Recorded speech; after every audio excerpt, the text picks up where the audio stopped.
And welcome back, my friends. Thank you for joining us for the second portion of our program.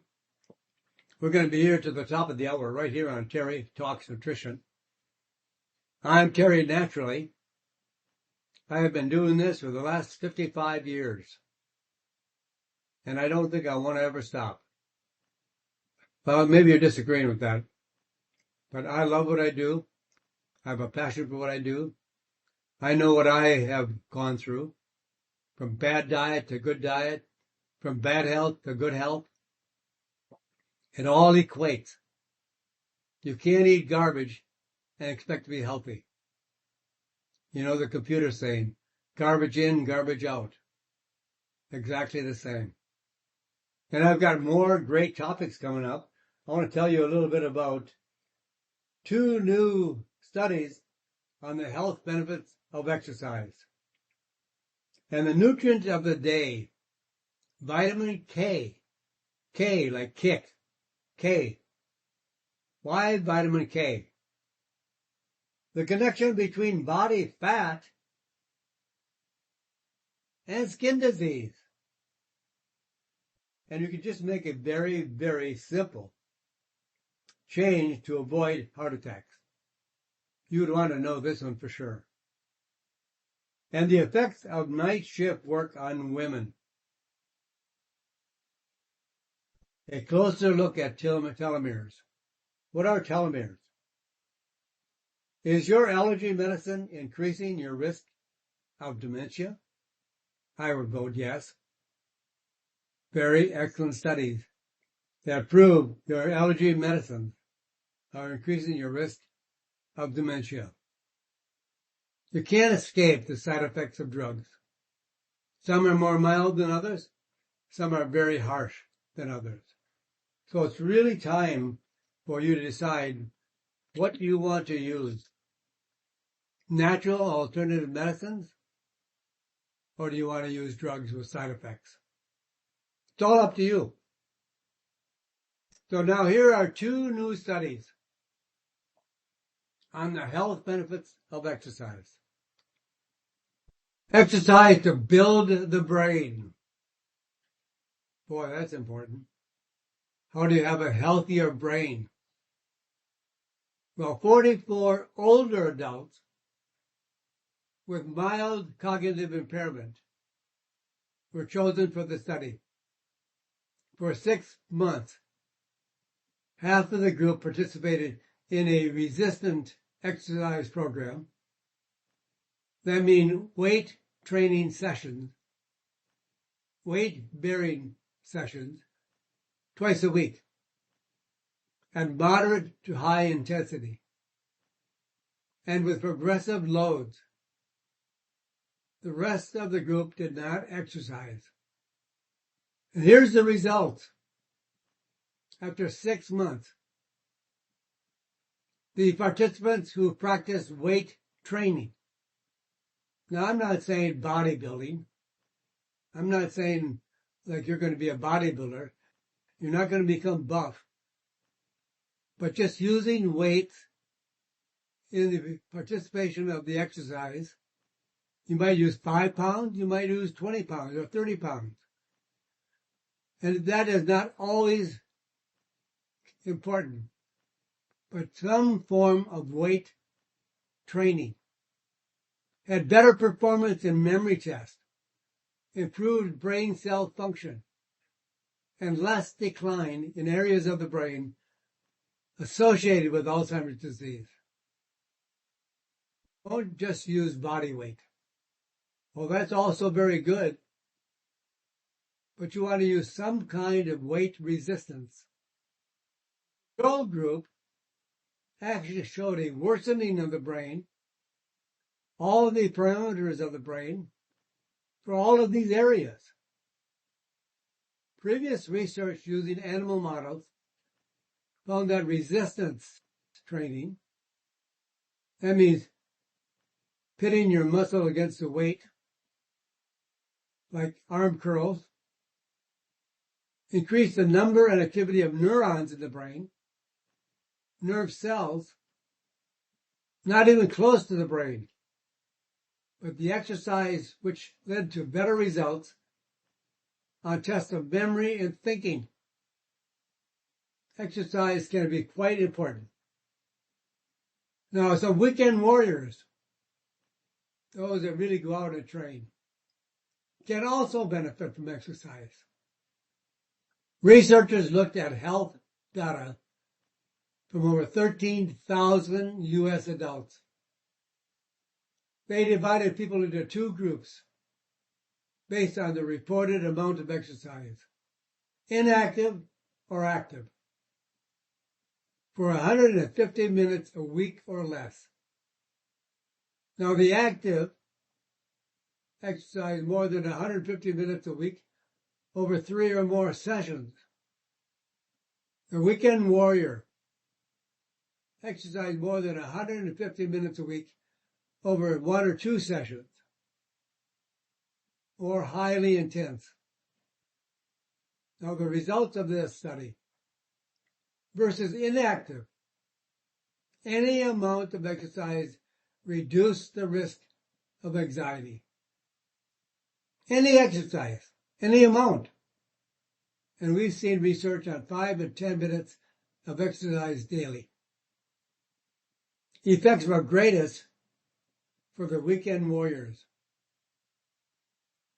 They had a 35% decrease risk of anxiety. Even if you only get active on the weekend, you can still experience health benefits. You may be busy all week. You've got kids that have to be brought here and there. You've got activity at work that you can't relax. You're still pondering over it at night, over the week. So you're busy all week. That doesn't mean you should give up on the weekend. Go out and do a weekend of exercise. Get out with your family and bike.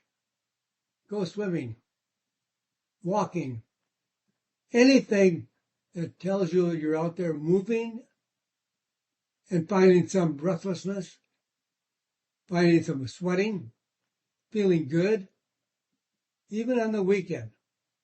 You don't need to do, and now I'm not giving you an excuse. You should work out at least 3 or 4 times a week. But even if you can't, and you can only do a weekend, you are still going to have better. You're still going to experience benefits. So exercise. I still believe that diet is 90% of it, but you can still include some exercise. It doesn't hurt. Now, the nutrient of the day, vitamin K2. Vitamin K is something new to you. It's found in multiple forms. Vitamin K is important for blood clotting. It's the clotting vitamin. And it's also valuable for your heart and bone health and bone density. Now, there are different food sources having different forms of vitamin K. Vitamin K1 can be found in green leafy vegetables. It's your clotting vitamin. Vitamin K2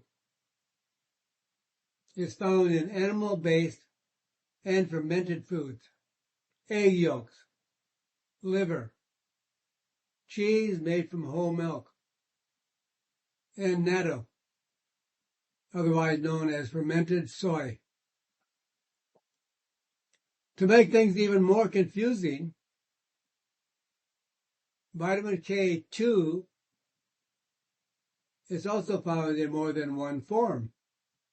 There are several forms of vitamin K2. The most well-absorbed form of K2 is called MK7, menaquinone 7. In Japan, they use a lot of natto, an excellent source of the MK7 form of vitamin K2. and it is a commonly consumed food. The ratio of MK7 in Japanese women to European women is about 15 to 1. 15 times in the Japanese women to 1 in European women. But the bone fracture ratio for Japanese women to European women is the opposite, 1 to 15.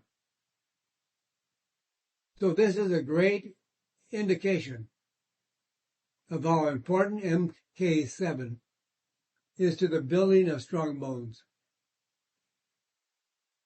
And not only to bones, but vitamin K is also important for the heart.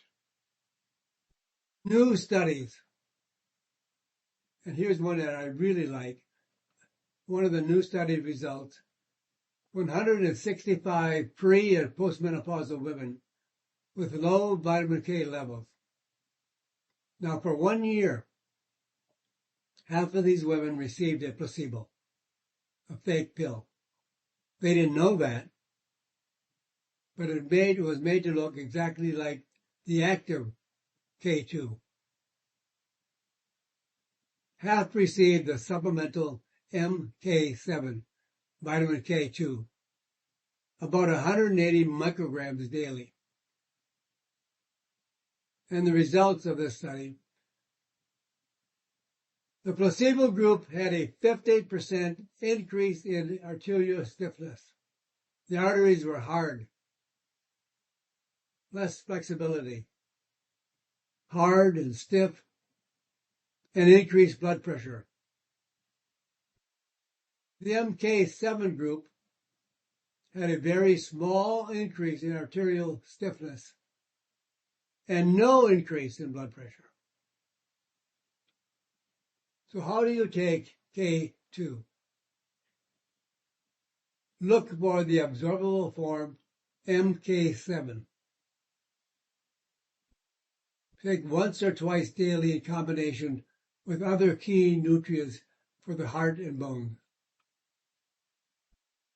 The one I like, and the one that I personally use, is a combination of K2, 90 micrograms of menaquinone 7, 5,000 international units of vitamin A as retinol palmitate, and 5,000 IU of vitamin D3. Now I take 2 a day of this combination, and that gives you the 180 micrograms, 10,000 vitamin A, and 10,000 international units of vitamin D3. This strengthens the heart, improves bone density, and hopefully prevents a fracture. This is the one that you want to use for improving the calcium level of your bones and not of your arteries. Now, I talk a lot about fat, belly fat, abdominal fat, obesity. You know, you don't get fat eating fat. As crazy as that sounds, as long as you're not eating carbohydrates that turn to fat and sugar that turns to fat, all your fat on your body, wherever it is, belly fat, abdominal fat, or fat overall, or obesity, comes from carbohydrates and sugar. When they can no longer be used to provide energy, they are stored as fat. Insulin resistance or insulin sensitivity prevents or has not the ability to create energy from carbohydrates and sugar. So the body thinks, well, maybe I can use this later. So I'll store it as fat. And then when I need it, I can convert it back to sugar. So that's where all the fat comes from. Fat does not produce fat in the body or on the body, in the body. Fat is healthy. Now there's bad fats and good fats, but that's another story. Avoid the bad fats. That usually comes from seed oil, or the fat that comes from sugar and carbohydrates, and good fats, like olive oil, macadamia nut oil, pecan oil, avocado oil, cream, butter, extra virgin olive oil is my favorite. All these fats are good for us. Lard, bacon grease. In the days when we used all of these fats, before the scare about fats being bad for us, people were not fat. People were not overly obese. They were in good shape. You look at people in the 1950s, 1960s, and 70s, they were all in good shape, all healthy, very little fat. All the fat came from, on our bodies, in our bodies, were due to the fact that someone said, fats are bad for us, let's avoid fats. If you want to avoid a heart attack or heart disease or other diseases, you have to avoid fat. So what else is there to eat for energy? Carbohydrates and sugar. So when the scare came about fats, everybody jumped on the bandwagon of eating more carbohydrates, more bread, more pasta, all of the flour, about 200 pounds of sugar per year per individual, 133 pounds of flour, not the flours you pick, the flour you eat, 133 pounds. So we're way over 300 pounds of carbohydrates and sugar. And that's where the connection is. The connection between belly fat and skin disease is the fat and carbohydrates you consume. The strange link between belly fat and skin disease. I thought this was very interesting. I do a lot of research.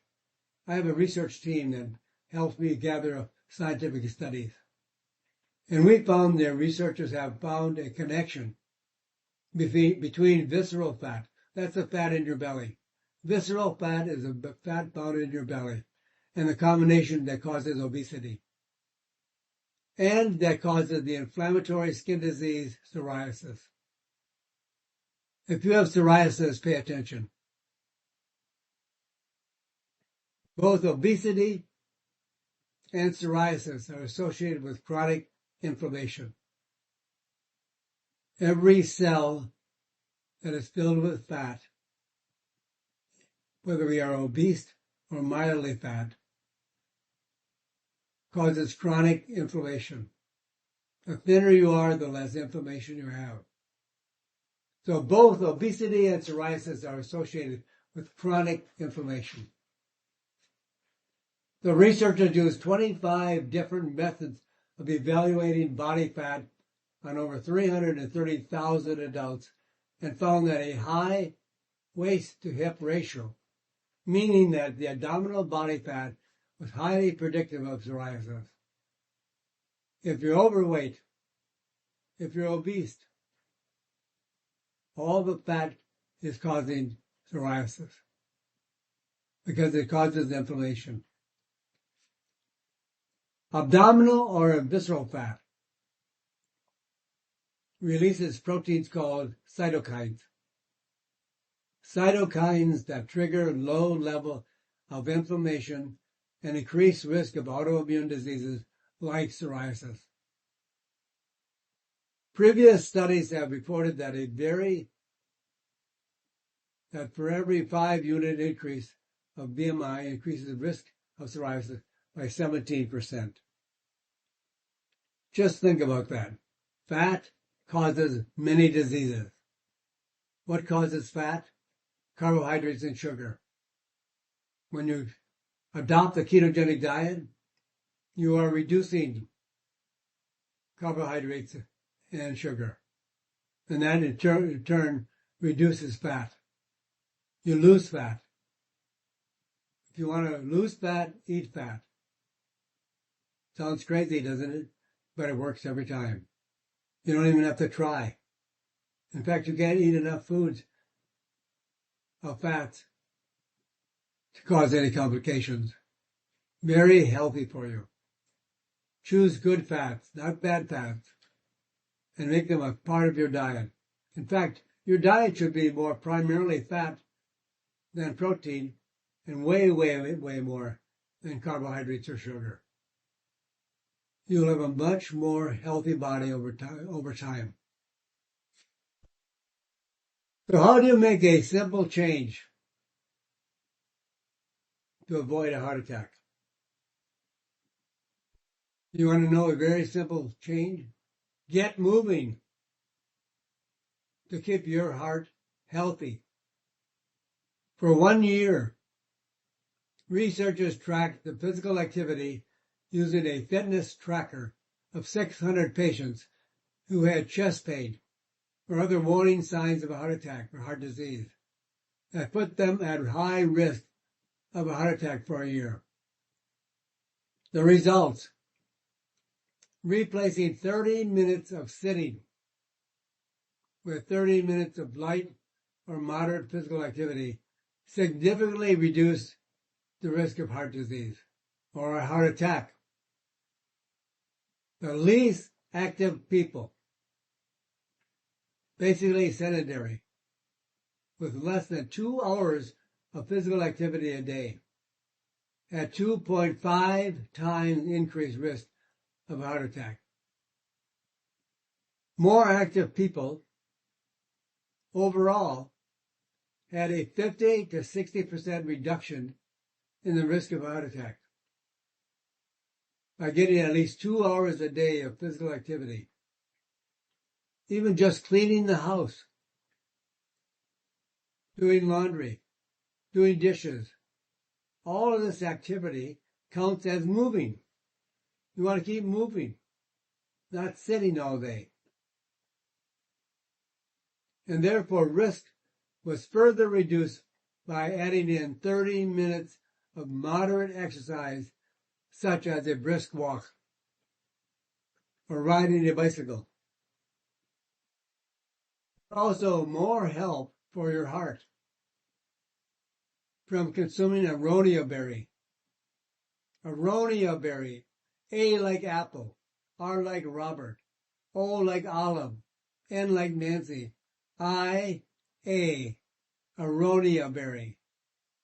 In a clinical study including patients with metabolic syndrome, the use of aronia berry extract reduced systolic blood pressure by 11 points, and diastolic, the lower number, blood pressure by 5 points. And also, inflammatory triglyceride levels were reduced by 13%.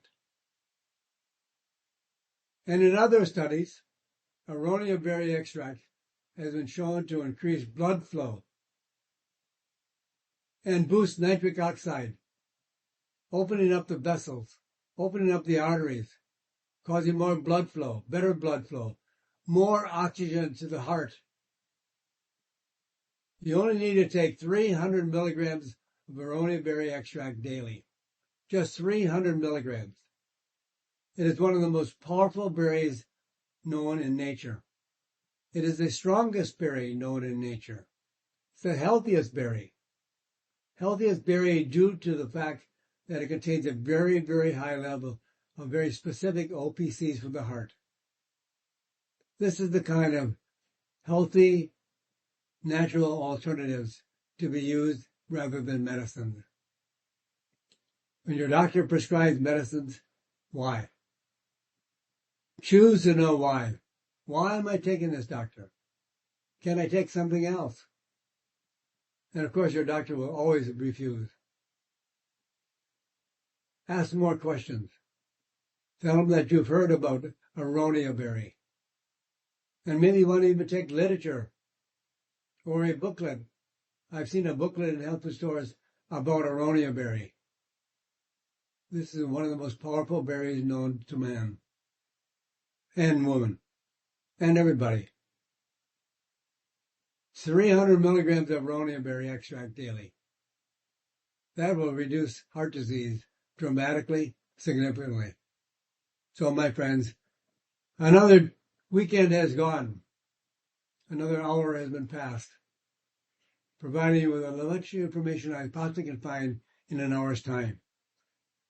But until we meet again, say a prayer for this crazy, crazy world. God bless you, and God bless this great country. Thank you for listening to Terry Talks Nutrition Weekly Show. Don't forget to subscribe and leave a review on your favorite podcast platform, including Apple, Google, and iHeartRadio. Greetings, everyone. This is Terry Naturally with another edition of Terry Talks Nutrition. We're here every weekend, same time, same station. You can join us anytime you like, and we would love to have you join us. If you think we are bringing you great benefits, we're giving you information that you could use to be healthier and happier, more emotionally adjusted, and be in a better mood every day. Why not be happy? And if we could bring you all that, you've got to tell your friends. There are so many people that are in a bad mood, overweight, in pain, suffering, and many, many illnesses that are only brought about by the way they live, by the choices they make. So if we can help them change that, isn't it worth it? I was in very, very bad health as a young person, in my late teens, early 20s. Very unhealthy.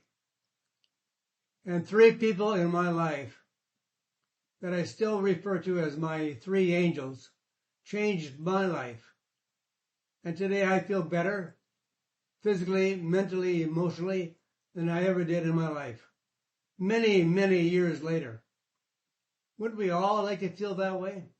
And you can. You're never too old to change. You may think so, but you can change anytime you want. But the problem is, do you want? You have to want to change. And if you change your diet, change your lifestyle choices, you can't keep eating the same food, the same diet, the same junk food, and expect to be healthier. Health is not due to bad luck. Health is due to a bad diet. And if your diet is bad, your health will be bad. Every cell in your body requires all of the nutrients that can be only provided by food, not drugs, not medications, and not by your doctor's education and skills. Your doctor doesn't know any more about health and nutrition than you do. And maybe after listening to several of my programs, you may have more education, more knowledge than your doctor has ever had. And I'm not picking on doctors. They do miracles. We would not want to be without doctors. We need them. But not when it comes to nutrition. The only time that you want doctors is when you have an accident. If you're in an accident, you don't want somebody to run down to the health food store and get some vitamin C or fiber if you've been in a serious accident. You need a doctor. Doctors have skills that no one else has. But when it comes to nutrition, it's all brought about by your food that you're eating. You have a bad diet, you're going to have bad health. There's no way in between to change that. And I'm not going to stop harping on you. Sometimes I think I get overboard with how much I preach to how you can change your health by changing your diet. It's as easy as that. But you know what? People balk. People don't want to change. People don't like change. People like eating garbage, eating like sugar and sweets, carbohydrates. That primarily makes up the American diet. And then all we have to do is Get rid of the carbohydrates, at least down to 50 to 75 grams of carbohydrates a day, and no sugar. No sugar drinks. No juices. Get rid of the sugar. Sugar doesn't kill you outright, but sugar causes a metabolic disorder in your body. And over time, it changes your chemistry. So in time, sugar does cause complications in your metabolic function. You've got to want to change. Do you want to change? If you're listening, then I think you do want to change. You wouldn't be listening through this hour or every weekend if you didn't want to change. You can change any disease because all the diseases today are brought about by a bad diet. 98% of all diseases, so-called diseases, are brought about by your choices. Lifestyle choices. And diet is the most important one. You can't eat a bad diet and exercise and expect to change anything. Exercise is important, but I only put about 10% on exercise. 90% on diet. You can't eat sugar and carbohydrates and garbage and say, oh, I've got to start exercising to get in shape. You just change your diet and get rid of the sugar and garbage that creates all the fat on your body, all the fat in your body, all the abdominal fat, all the obesity, all that big belly you're carrying around. Some refer to it as a beer belly or a bread belly. It's a belly of fat. And all that fat is entwined in all your glands and organs. And the only thing that's going to change that belly fat, is your diet. You start eating more protein and lots of fats. But I'm not saying junk fats. I'm saying healthy fats. You will change. Get rid of the carbohydrates, or at least drastically reduce them. And when you do have them, make sure they come from healthy fats. Healthy carbohydrates. Like vegetables and fruits. And not dried fruits. Fresh fruits. Those that fill you up. When you eat an apple, you're probably satisfied. You eat an orange, you're probably satisfied. But when you eat dried fruits, you can eat an awful lot of dried fruits and not be full. And also, too, don't drink juice. You're drinking the equivalent of 10 or 9 or 10, whatever, pieces of fruit. A glass of juice is not one orange. A glass of juice is probably about 10 oranges or 10 apples or 10 whatever. You got to get rid of the sugar, all kinds of sugar, and cut down your carbohydrates. This is all based on thousands and thousands of case studies, and also on the ketogenic diet. Many, many good quality studies have shown what ketogenic diet can do. It can do more for a depressed patient than drugs. All kinds of mental illnesses can be influenced drastically by lowering your carbohydrates and sugar. All diseases are influenced by sugar and carbohydrates. The more that you eat of them, the more damage you're making in your body. I'm just trying to make you healthy. I know what it's like to be unhealthy. And I know what it's like to be healthy, to feel fantastic, to have life with passion, to live life with passion. You deserve it. If you've lived 40, 50, 60, 70 years, I don't want you to get old and feel like you're old. You can live as long as you want and feel as good as you want if you want. Want is what you should say to yourself. I want to be healthy. I want to be emotionally strong. I want to be emotionally healthy. I don't want to live a life of depression, of schizophrenia, all of these so-called mental illnesses, bipolar. You can change all these. Truly, I'm not trying to pull your leg. That'd be so cruel to promise you something that I can't really guarantee you. But I can guarantee your life will change drastically if you switch to a ketogenic diet, or at least the Mediterranean diet, or at least the paleo diet. But I like the ketogenic diet because it makes the most sense. And it's so easy to do. And you can find it everywhere on the internet and how to follow it. And you can even go to PubMed and research the ketogenic diet and diseases.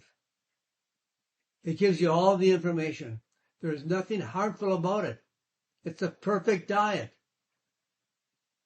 It's a diet of our caveman times. Hunters and gatherers. They were hunting and gathering their food. They weren't producing it in a laboratory, making it out of nothing, making it out of sugar, white flour. And we eat over 300 pounds of sugar and flour that are all carbohydrates. Give me a break, friends. You can change your life if you want to. And I'm going to be here every week sharing the same information. Probably if you want to skip all this, probably join me about 15 minutes after the hour. You'll probably get 15 minutes of relaxation and rest before you join my soapbox opera or soapbox preaching. But I'm going to bring you information that I hopefully that you can use all the time. And I'm going to talk to you about my featured topic today, Omega-7. Now, why they talk about seed oil? Because seed oil contains a very, very high level of omega-6. Now, there's a number of omegas, so keep these all straight if you can. I had a time, too, that I had to learn to keep all these straight. We don't want high levels of omega-6, linoleic acid, omega-6. Why do we want to avoid omega-6? Because it's pro-inflammatory. In your body, it causes inflammation. Why are you buying products to reduce inflammation? Why are you buying products to reduce pain? And then eating foods that contain high levels of omega-6 that creates pain, that creates inflammation. You want to avoid omega-6. And all the seed oils, more commonly known in the past as vegetable oils, they're very high in omega-6. Soybean oil, corn oil, canola oil, grapeseed oil. Grapeseed oil has the highest level of omega-6. Now, I'm not saying omega-6 is found in grapeseed extract. Grapeseed extract is the powdered seeds. There's no omega-6. If you're buying French grapeseed extract, it has a high concentration of anthocyanins, compounds that are anti-inflammatory, antioxidative. These are very, very powerful anti-cancer, anti-heart disease, anti-diabetic. Omega-6 is not found in grapeseed extract. It's found in the oil. There's no oil in grapeseed extract. So many people have said, I went out and bought grapeseed oil because you talk about grapeseed oil. I do not talk about grapeseed oil for your benefit. French grapeseed extract, a powdered extract, no oil, no omega-6. So these omegas are very, very powerful and healthy. But which ones? So you want to avoid all the ones that were commonly called vegetable oils. Now we're going to talk about we can talk about Omega-7, another one you may never have heard about, Omega-5, and then, of course, you know already Omega-3, and possibly Omega-9. But right now, I want to focus on Omega-7, the very unique berry called sea buckthorn berry. Now, it is not vitamin C. It is SEA, sea buckthorn, sea buckthorn berry. This berry is very, very nutritious. And all the Omega-7 that I will give you the benefits of in just a moment, so hang on. Omega-7 is a unbelievable berry. But it only comes from the fruit. The Omega-7 is found in the fruit, not the seed. Now, there also are seeds in sea buckthorn that are very healthy. They contain a perfect ratio of omega-3, omega-6. Yes, omega-6, but it's in relationship with omega-3. That makes it healthy.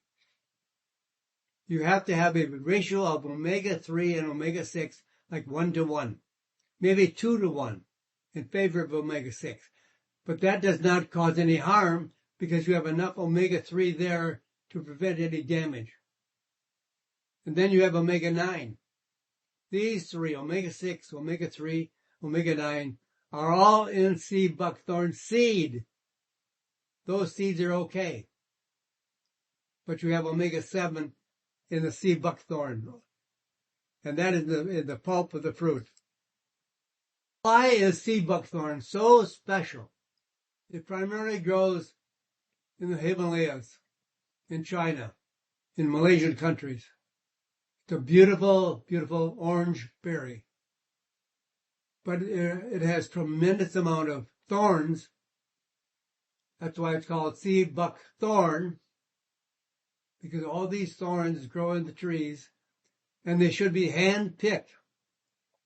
That makes them more expensive, because you can't pick them off the trees very easily, because there are so many thorns that you get scratched, poked, picked, and sometimes even bleeding. But why is that so special? Well, they have analyzed these berries, and there are over 200, yes, 200, over 200 beneficial vitamins, minerals, and other compounds, including omega fatty acids, 3, 6, 9, and 7. 4 very special omegas, but especially omega-7, and vitamin E, and vitamin C, and beta-carotene, and plant sterols, and minerals, and 60 different antioxidants. How does this work? And why would we want to take this on a daily basis? Well, first of all, it neutralizes. That means it wipes it out. It neutralizes cancer-causing free radicals. It wipes out inflammation. It's highly anti-inflammatory. It boosts the immune system and keeps the immune system in a proper modulation. It strengthens the cardiovascular system. And what it really does, it improves the mucous membranes in the body. What are mucous membranes? If you stick your finger in your mouth and you rub the side of your cheek inside your mouth, and you feel that wet cheek, that cheek is covered by a membrane called a mucous membrane. It's in your mouth, your throat, your intestinal tract, your colon, vagina, in your eyes, in your nasal passages, everywhere. and it's usually wet. The only one I can recall that is not wet, but it's still called a mucous membrane, is your skin. Your skin is the largest organ in your body. It's dry. But some people have too dry a membrane. They have very dry skin. So, sea buckthorn oil from the fruit, not from the seed, from the fruit, is a tissue regenerator. So if you have a dry nasal passage, dry vagina, dry skin, dry eyes, any dryness can be eliminated by taking sea buckthorn berry. Now what you should remember is that sea buckthorn restores moisture. And I went back and I found a really good study.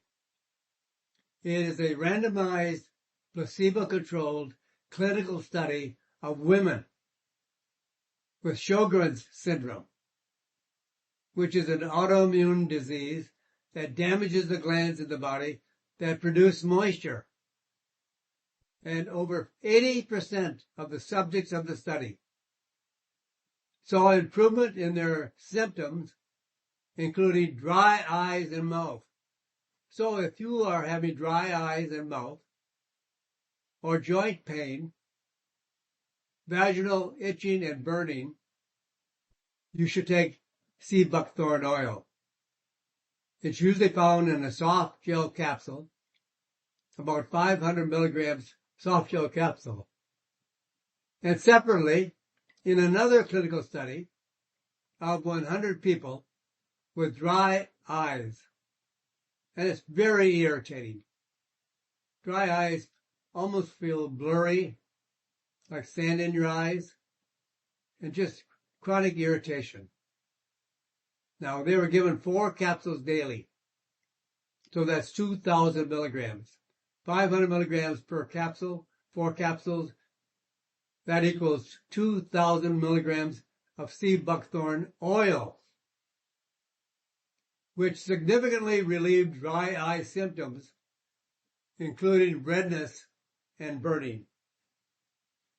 So here's why you want to use, or may want to use, Omega-7 Sea Buckthorn Oil from the fruit. Now, I've seen some products that contain 500 milligrams of sea buckthorn oil from the fruit, plus omega-3, 6, and 9 from the seed of the sea buckthorn oil. Now, you want to use it primarily for dry mouth, dry eyes. No side effects. This is a very, very safe oil. For Sjogren's syndrome, peptic ulcers, irritated, dry, itchy skin, and treating and preventing dry, irritated, itchy skin, and preventing wrinkles, dryness, and other symptoms of prematurely aging skin, prevention of atherosclerosis and heart disease, menopause problems, including dry vaginal tissue, any health condition involving inflammation, especially involving the mucous membranes. So how much should you take and what to look for?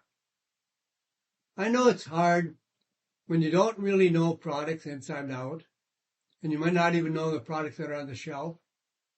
But for basic health maintenance, 500 milligrams daily of sea buckthorn oil in a soft gel capsule. That would be 1 capsule daily, just as a health maintenance program. Now, treatment dosages is usually somewhere between 2 to 3 grams daily. So look for sea buckthorn oil, S-E-A, buckthorn oil, from berry as a supercritical CO2 extract. That means they use carbon dioxide, no solvents, no toxins, no poison, and always hand harvested. Why? Because many of the unscrupulous growers of sea buckthorn cut the branches off the tree, freeze them, and then they whack them against a hard surface, knocking the berries loose. But it damages the berries, damages the oil. You want them hand-picked, and that's a tough, tough job. And that's why they're more expensive in some cases. But 150 milligrams of omega-7 per capsule. Capsules can be chewed, and actually the oil swished in the mouth. The taste is relatively mild. And bathing the mouth tissues directly can be very helpful for many health conditions, like cancer of the throat, cancer of the mouth, inflammation of the mouth, gum tissues that are dry and irritated. People are drinking tons of water. Many cancer patients can't have to walk around with water because their mouth is so dried out from the chemotherapy and the radiation. Sea buckthorn oil is an answer for this. But I've got to take a break. I'll be back right after this. Don't go away unless you want to miss some more very interesting topics. This is Terry Talks Nutrition. I'm Terry Naturally, back right after this.